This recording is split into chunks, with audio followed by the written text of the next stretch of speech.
What's good? What's good, everybody? Welcome back to another episode of The Urban Platform Speaks.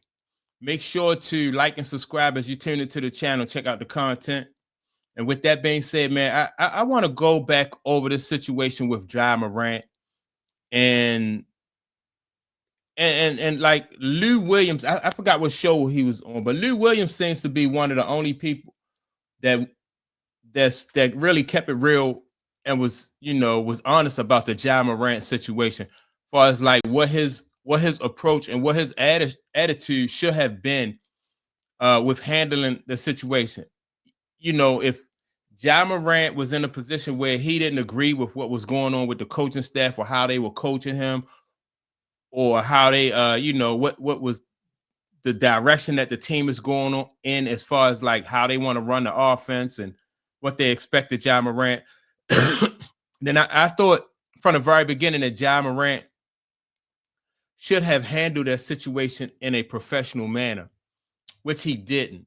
And I also thought that because of Ja Morant's past and some of the things that have happened in his past, by the time he get to this point, he should be wiser and he should be moving moving differently, right? But that's not the case.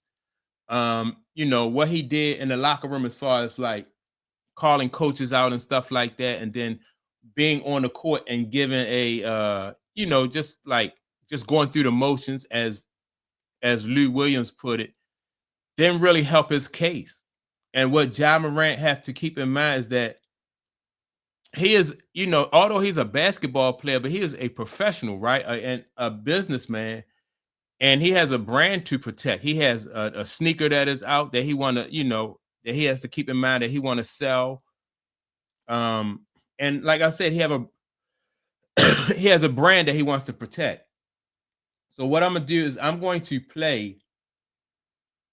Let me see who's on here. It's Boogie Cousins, and Boogie Cousins says some things on here too that I want to push back against, because I think when you take Boogie Cousins' approach, you as a player, as a professional, you kind of shoot yourself in the foot. So I'm gonna listen to this, and I'm gonna jump around to get to different parts so I can make my comment. On to you today. Go ask the coaching staff. This Do you Ja feel Morant. like, I mean, there was anything you could do differently, I guess? You go ask them. They had a whole spiel in here, so. From the outside, and the outside may be wrong, but from the outside, it didn't look like you had your usual energy tonight. Go ask the coaching staff why. Okay. You feel like you should play more? Go ask the coaching staff. Should I play more or not? What had been done? What could have been done different to get a different outcome, other than asking the coaching staff? All right. So the question there, he asked Ja Morant. The reporter asked Ja Morant, like, what could have been different? Because that's what they're trying to get to, and Ja Morant don't understand.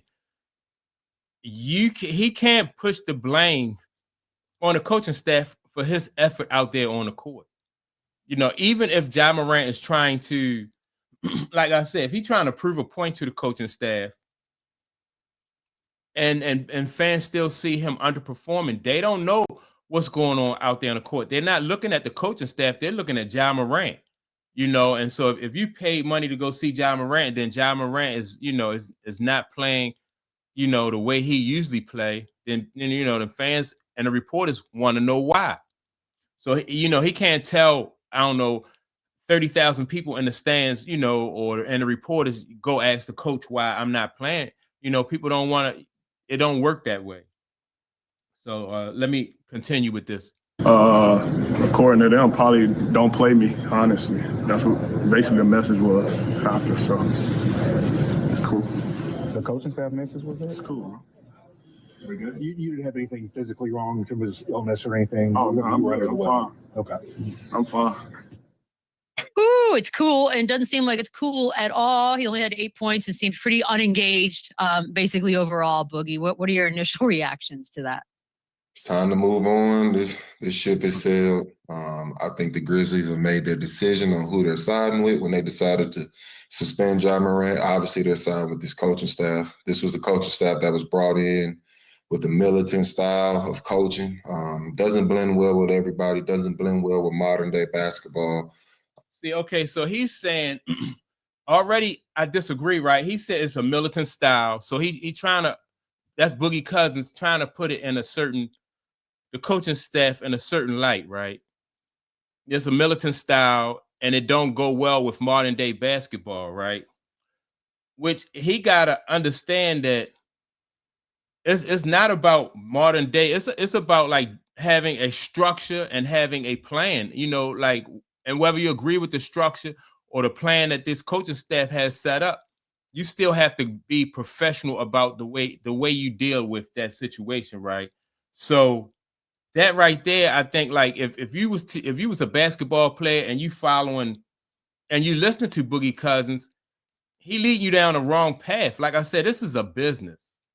And if you do business like that, or if you think that you can pout and act the way Ja Morant act and get your way, in most cases you're not going to be able to do that unless you LeBron James or like unless you one of the one or two top players in the league. You won't be able. You don't have that kind of leverage. So that's something that's embraced overseas in the European League. They like the military style because they also lack talent where we don't. So they have to be more fundamental. They have to be well coached to cover up in those other areas. So this style of coaching combined with this modern day of basketball is a recipe for disaster, and it's showing. Yeah, I just disagree with Boogie Cousins. But this next guy, I don't know if I should skip over him or not, but I really just want to go to what Lou Williams said, because Lou Williams just get right to the point. All right, here we go with Lou. You've had your off-court issues, and that's a fan base that stood beside you. They fought for you. They defended you. They had your back. They were rolling. You couldn't tell the city of Memphis no wrong with Ja Morant. And then when you look out there on the floor, you see that effort. You kind of gotta pay attention to that, and you gotta read the room. Like, you owe that fan base more than that. Now, do you have issues with your coaching staff, organization? Sure. Anybody that's put on a uniform at some point has had issues with the team that they play for. And we might pout a little bit, we may whine, we might do the things in the media, but you always can control your effort on the floor. On the defensive end, he was unengaged. You can tell he was trying to make a point. On the offensive end, he wasn't attacking. He wasn't going downhill, trying to put any pressure on them. And it looked like he was going through the motions. And then you have a coaching staff that pulls you because you're going through the motions. And then you're upset about them pulling you for going through the motions. So, I understand the part where you're not feeling the coaching staff. I understand the part you might be forcing their hand to try to move on and do something different. I understand all of those things. But when it comes to your effort on the floor, you owe the fan base more than that, man. They supported you 100% with everything that you went through. No matter what any market said about you outside of Memphis, they were rolling. So for those fans to still come out and support you and still defend you the way that they do, I just feel like his on the floor effort, the fan base deserve more than that. Now, what's going on behind closed doors? Let the powers that be fight that fight. Let your agent fight that fight. Let your manager fight that fight. Let those people that represent you fight that fight. But when you lace up, you owe the fan base more. And for that part, I was a little disappointed in Ja because of how he was playing on the floor, because of those fans, because of his kids. It was a resurgence in his shoes being sold. Like, his shoe was one of the favorites that's out there. These kids are still supporting you. That means they're still watching. That means they're still impressionable, and you're still making a big impression on these young kids and that fan base. And to go out and play like that because of an internal issue that you having with the team, I just wasn't feeling that part. So, it has gotten to a point where of no return for Memphis as an organization and for Ja as an individual. See, I like the way he put that, right? Because Ja has to take, when he make decisions, he has to keep all of that in mind. Like, how is this going to play out in the public? And how is this, like, whatever I do, how is this going to help make my case or empower me, right? He taking some of his leverage away, especially when you don't have public support.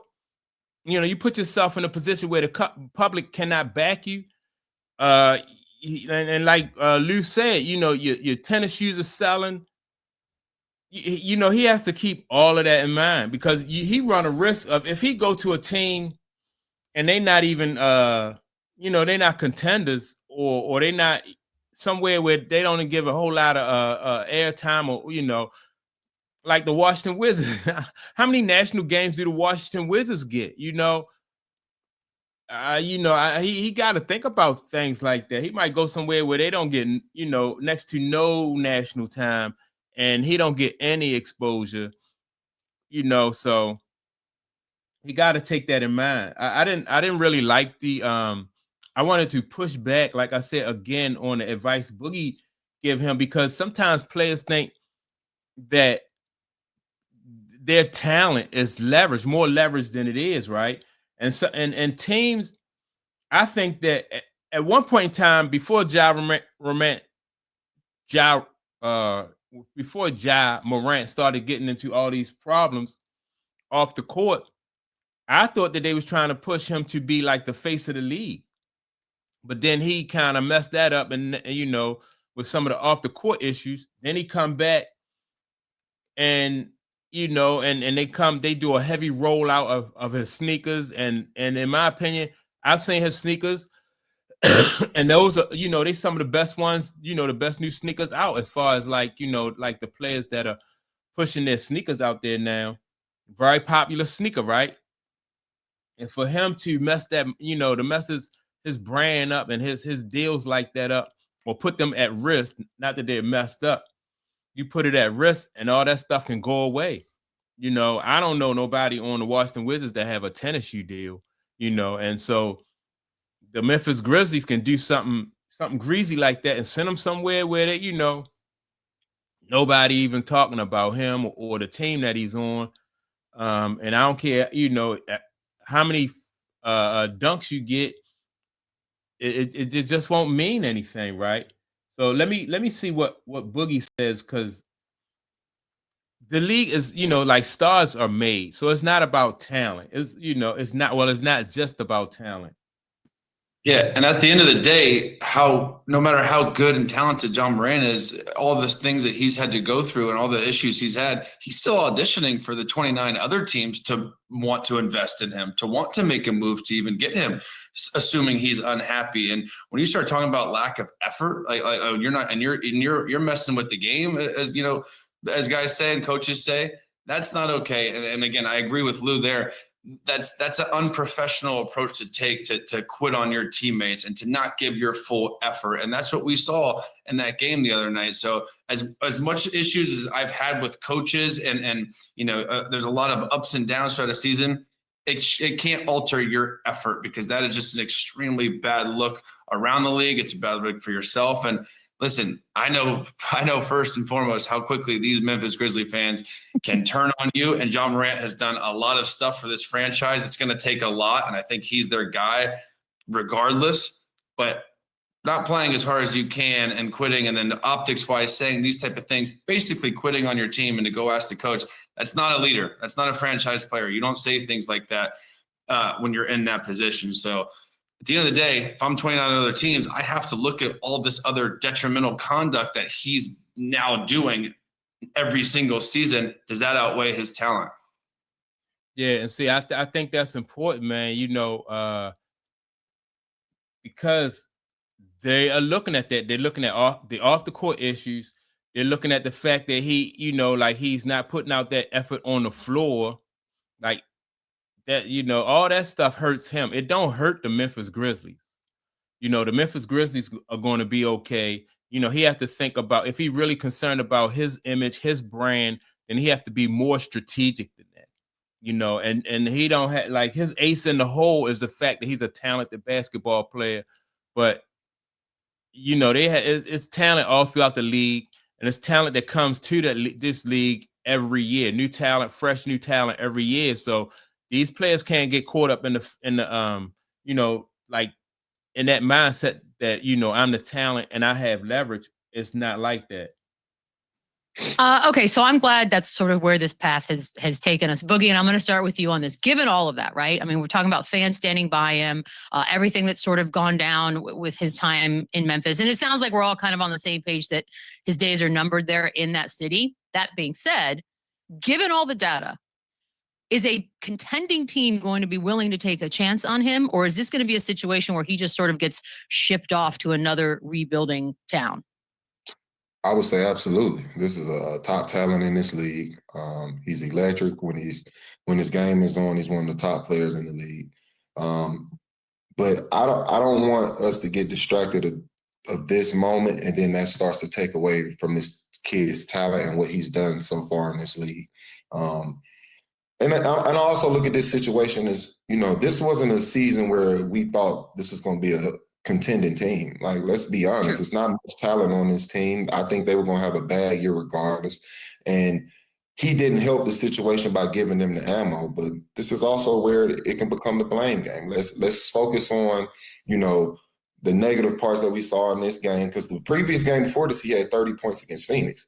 Now we come into this game and we're talking about lack of effort and all these other things. It was a situation where, it was frustration in the game, and it should have been left in that moment. It shouldn't have carried over. So I look at both sides. I look at Ja and I look at the coaching staff.